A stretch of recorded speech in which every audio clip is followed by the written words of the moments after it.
is Mark Ferioli from East Bridgewater High School, and we're here with the 2019 Eco Carpentry Challenge. Their facial expressions change when they have a new idea, and it's really cool because when I just let them run with it, we can do whatever we want. It's great, you know, so the kids are having a ton of fun. So that's probably the best part of this whole thing. The kids are learning a lot, they're having fun doing it, and again, it's for a good cause.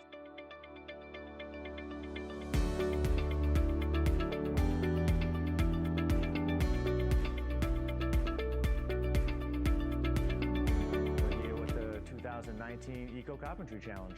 So this year's challenge is definitely no different than the past years. We have some interesting materials to work with. The kids are really coming up with some really cool projects and really making it work. We received a bookshelf, metal racks, some robot arms, a lamp, table legs, file cabinets, plexiglass, different sheets that are either made of wood or metal or upholstered, carpet tiles. The Eco Carpentry Challenge, I think, has been a great experience so far, dealing with all this recycled material that we're now reusing and reinventing to create a newer product that can be reused and beneficial to the community. Really started to appreciate the different uses that things have. It makes you look at things differently and realize that there's a way to save the planet and help the people around you by using ingenuity and engineering to come up with something better. So our project involves growing plants through hydroponics, so that's really helping the environment. Instead of all the materials going in the trash, we're actually creating new life and helping the environment.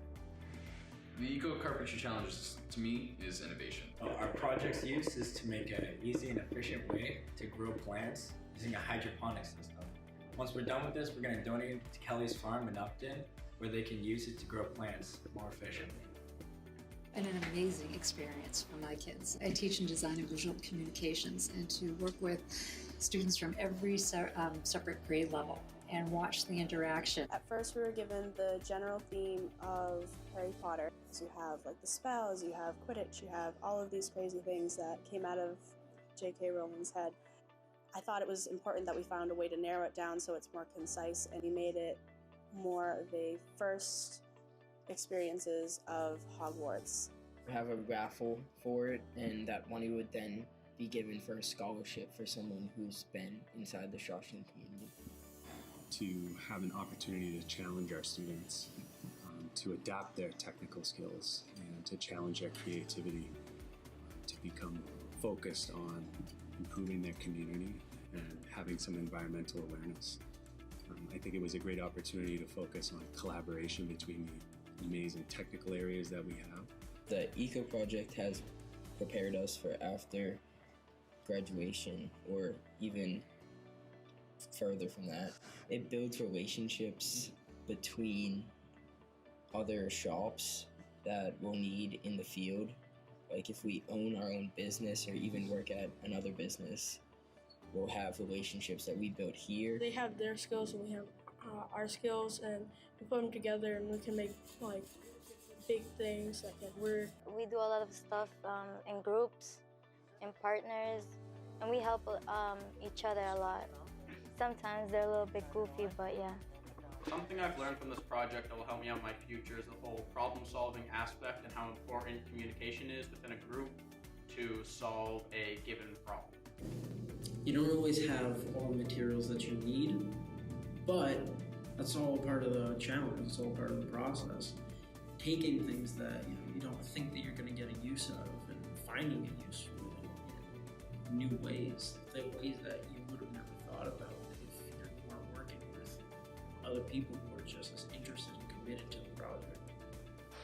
That's been part of the process, is figuring out where we can use certain pieces and how it's going to all come together in the end. I guess our overall theme this year would be fun. Everything we're doing is related to fun, and who doesn't love games?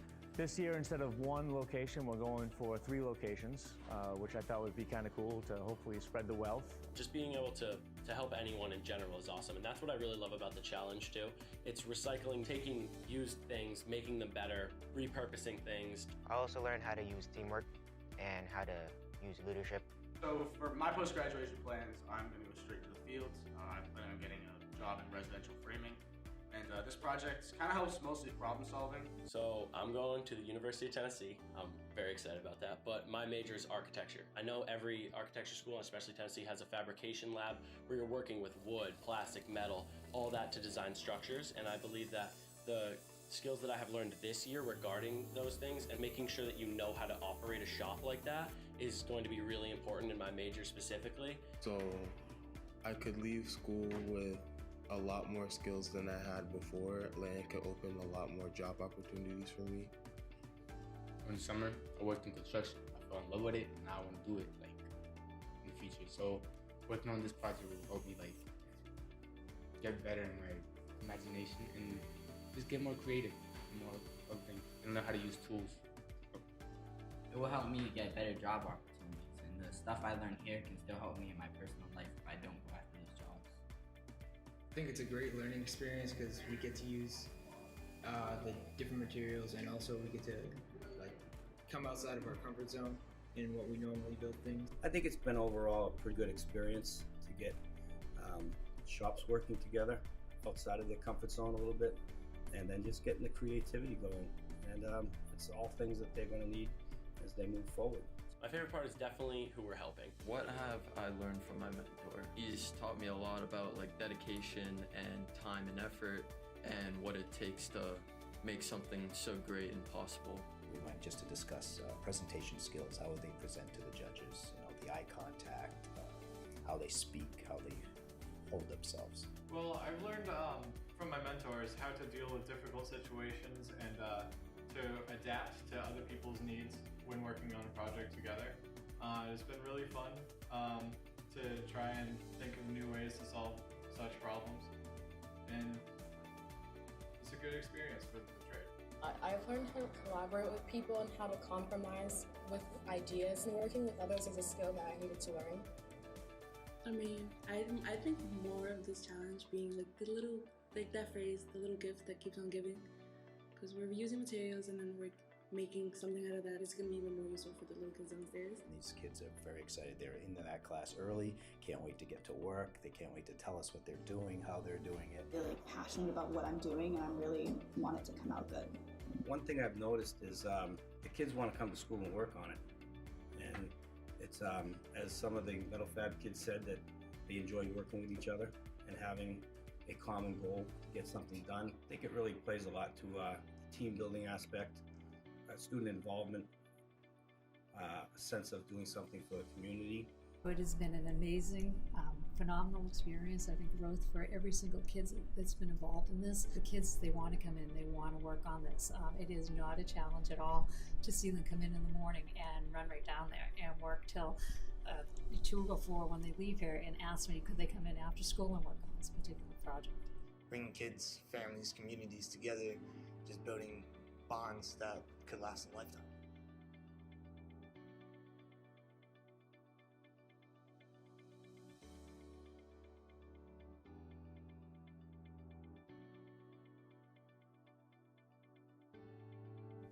So for this year's competition, we are donating to 3 separate locations. Our inspiration from a couple years ago in the Eco Carpentry Challenge, we donated to the Curley Center in Boston. A lot of it was game related because of the population that they serve there, mostly young adults or children, and who doesn't love games. So this year we're going to the Boys and Girls Club in Charlestown, and because they're close to Boston, a lot of their stuff will be Boston sports themed.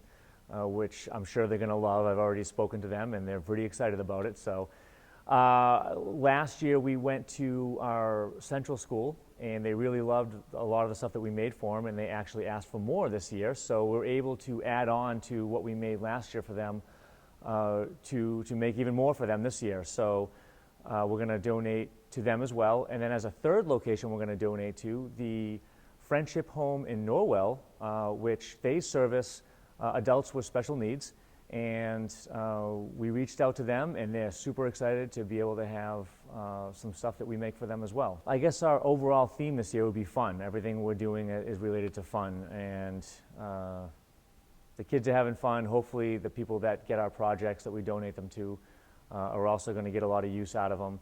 They were excited, we're excited, and we're just hoping for another good year.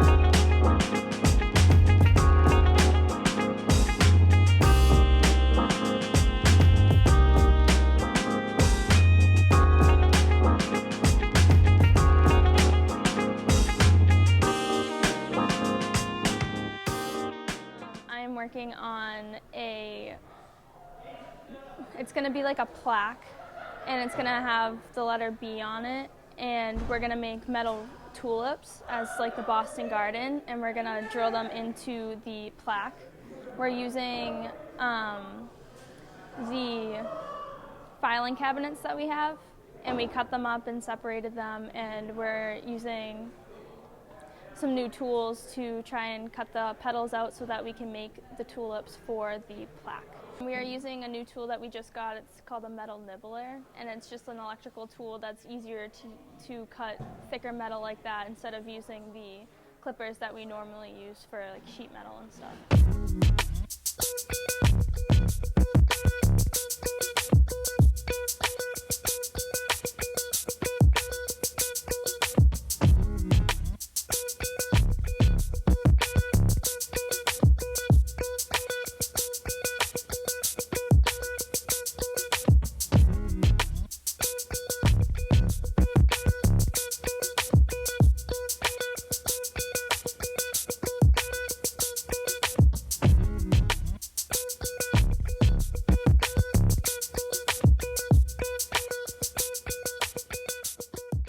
The Eco Carpentry Challenge, I think, has been a great experience so far, dealing with the numerous different type of supplies we received, all this recycled material that we're now reusing and reinventing to create a newer product that can be reused and beneficial to the community.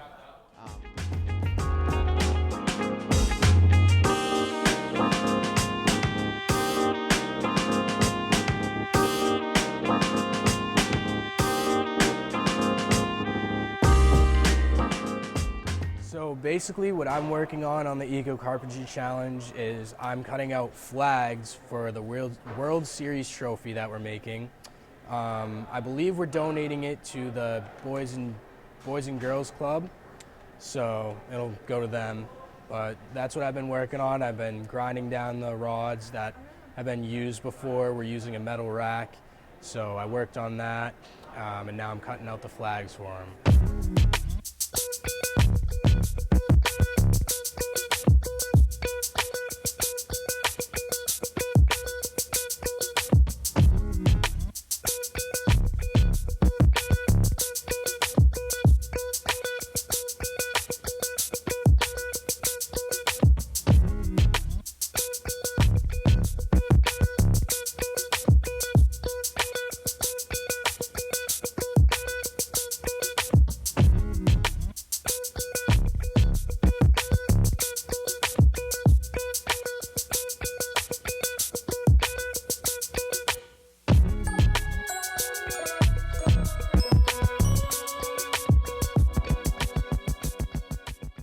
We're back here at the 2019 Eco Carpentry Challenge.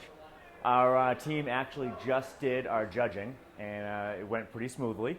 So pretty proud of them to actually watch them go through and take pride in what they do and describe it, and it helps me kind of reflect on thinking about the process that they went through to build it. But we're here for another year. There's a lot of really awesome projects. The competition's stiff, as it always is. We'll see how it goes, but we're at the beginning of the night. The kids are excited. They're getting ready for some free food to be served for them, you know. But and the raffle prizes look pretty awesome this year. So we're back for our 5th year, 2019 Eco Carpentry Challenge. So it's exciting, and we're hoping for a good night. My name is Sean Fagan. We're from East Bridgewater High School. Our main theme this year, as you can see, is Boston sports. It being such a great year for Boston sports this year. Some of the places that we're donating some of the stuff to include Boston Boys and Girls Club, Friendship Home in Norwell, Mass, as well as the elementary school in our town, right across from the high school.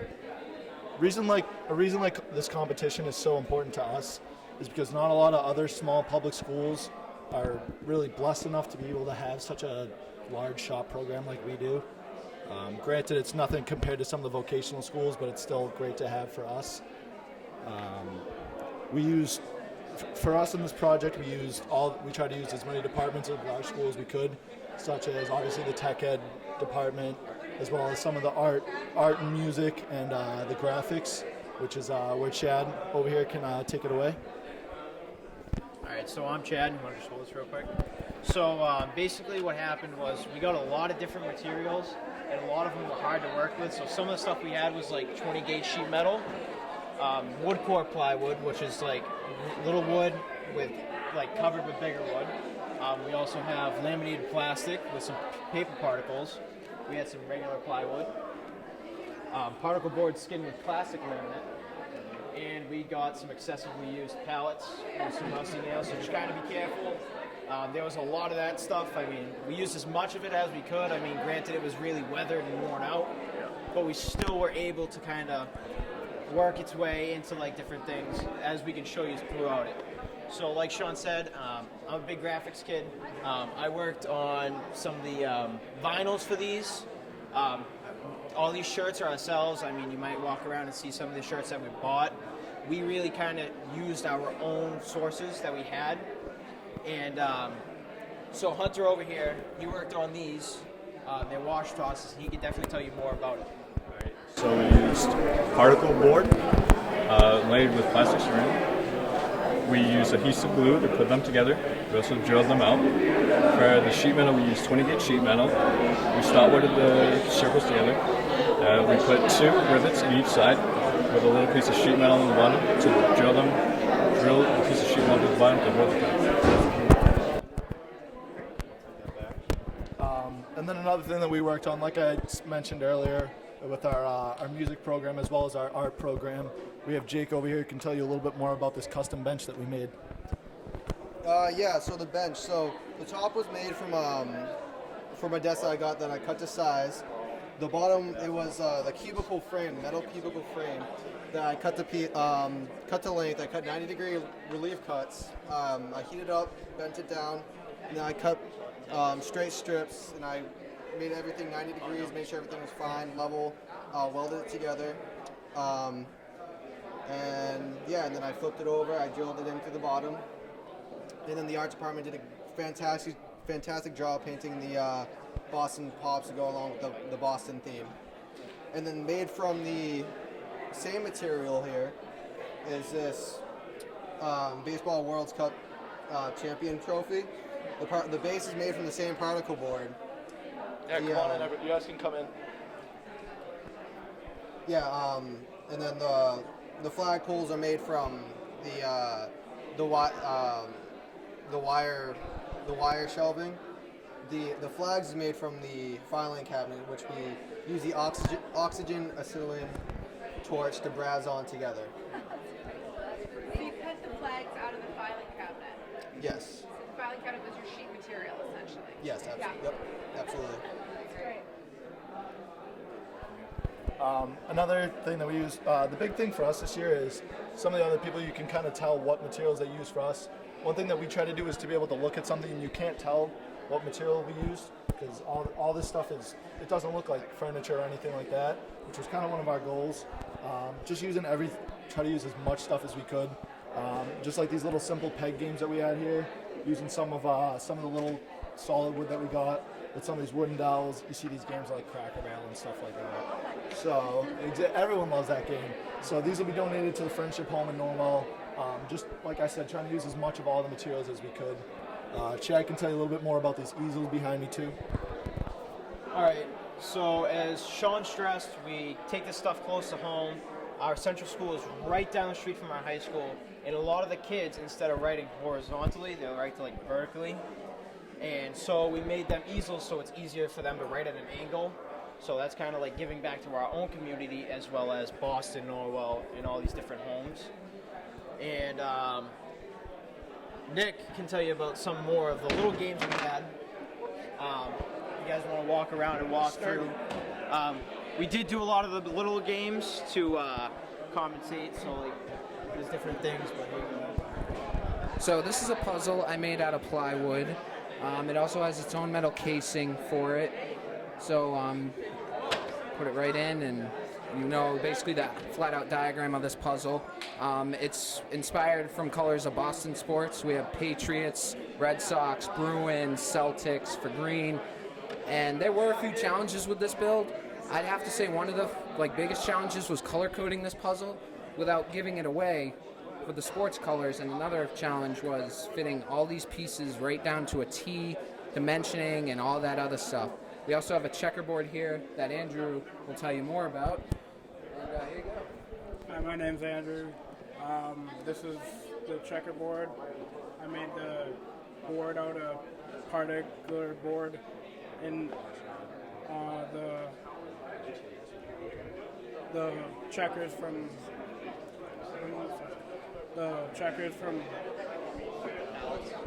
pallets. Sorry. And yeah, the challenges were like the glue. We have to make it specific so we can do it, and then we can't plane those down, so we just had to deal with that.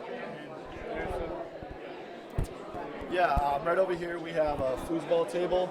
We used plenty of different materials on this. Some of the stuff we used was some of the cabinets. You see like other places have these bookshelves. We used some of these here. We used our Home Depot gift card to buy these wooden dowels here. You can see the plastic laminate here, some of the hardwood that we were provided with here. And then we used just some simple medical tape here, wrapped it around, twisted it to get some nice little grips here. And then great art department, did an amazing job painting this with the crowd and everything. Kaylee and Sarai here can tell you some about how they painted it.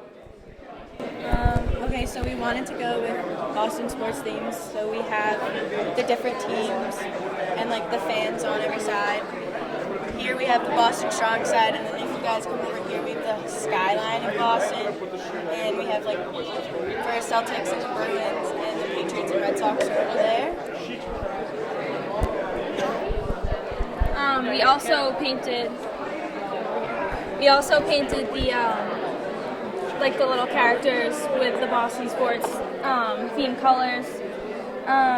We just kind of made sure like it stuck with the theme and used as much tools as we could. It's like a lot of paint. You also did the flowers too, right? We made a rose. We have a picture of it. For the silent auction, we used the sheet metal. Yeah. It's all sheet metal? Yes, the rose is sheet metal, and then we used the gift card to buy like a plaque so that we could fit the Massachusetts thing and use the CNC to cut out the base and draw the skyline in. So one of our final projects, as you can see, we like a lot of games, and a lot of the friendship homes like games to do outside, so like the wash toss and stuff like that. So we went with a classic cornhole game. Everybody loves it at a cookout, and Big Tom over here can definitely tell you more about it. So here we have the cornhole boards, which we used to, well, as you can see here, stickers in the graphics department. Our original plan was to paint them. However, the painting did not work so good with the surface of it, so we were able to get the graphics department to help us use it, the stickers, and get it on there. The main substance we used for this was the particle board, since it was one of the best options we had with the most amount of wood to cover the surface of it. So it was our best option to go to make these. Yeah, so you guys can see we basically just tried to use as much of the materials as we were provided with. To basically just come up with some good stuff to be able to donate and give back to people. So that was basically our whole goal here. What did you feel like were the most used or important tools in the processes? Like what was the go-to that you just had to have? As far as shop tools? Yep. Table saw. Definitely table saws, cutting off a bunch of these people. CNC machine came in huge with a bunch of different things. And then just obviously drills. Drills obviously were the most used as far as putting screws in, cut holes to make sure the dowels were straight across so they weren't at an angle so you could play and everything like that.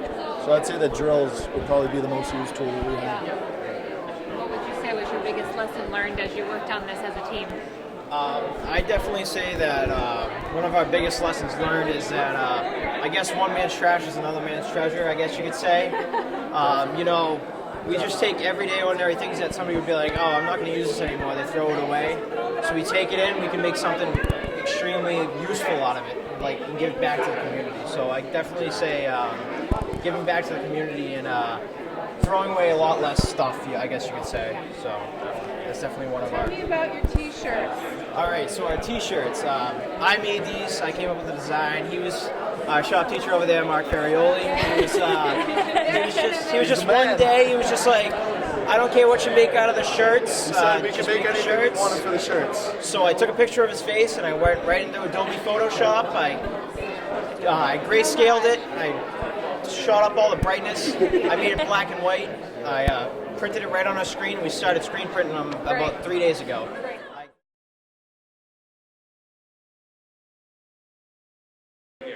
My name is Hank Morris. I work for the Lauren and Wally Show on 105.7 WROR. I've been here for the last 5 or 6 years. I'm always thrilled to come back. It's a motivating place to see the future of America and the fine work that they do. So a round of applause for all these great kids. Well, the Furniture Trust, the mission is make a positive community impact with used office furnishings while providing the most economical and environmentally responsible solutions to local businesses. You think about nonprofits and the challenges they have every day, maybe just making their office run so that they can provide basic services that people take for granted every day, like providing people with a bed or a meal or maybe a sweater that's going to keep them warm while you get 15 inches of snow outside. And some of the great things that they were able to do with the furnishings that are donated, and all the projects that you see around this room, they were all headed into to the landfills, from the desks to the credenzas, the fiberglass panels that you see, the cabinets and the excess construction materials. And you know, the Eco Carpentry Challenge is really the signature event where students, you learn the value of upcycling. You get introduced to, not only members of your own community, but professionals, and you get to learn about what teamwork is all about. One person doesn't complete their task. It's like, my God. It's like the Bruins the other day. If they only back checked on that power play, it would be up 2-1 instead of down to 2-1. But you learn that. This is where you learn great teamwork. And you also see some things. I remember being in high school, and there are people maybe that you look and they may be different from you in some way, shape, or form. And you may look, you know what? They're not like me. Then you get to meet them, you're like, oh my God.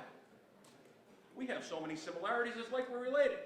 And that's like one of some of the great things that I've seen in these types of endeavors. Like, this is probably my 5th or 6th year come back, and that's probably the most rewarding thing, is you get to, there are some people that are, you're better in small groups than in big crowds. Then you get in your own little group and personalities come out, skills come out, you find out things about people you didn't even know.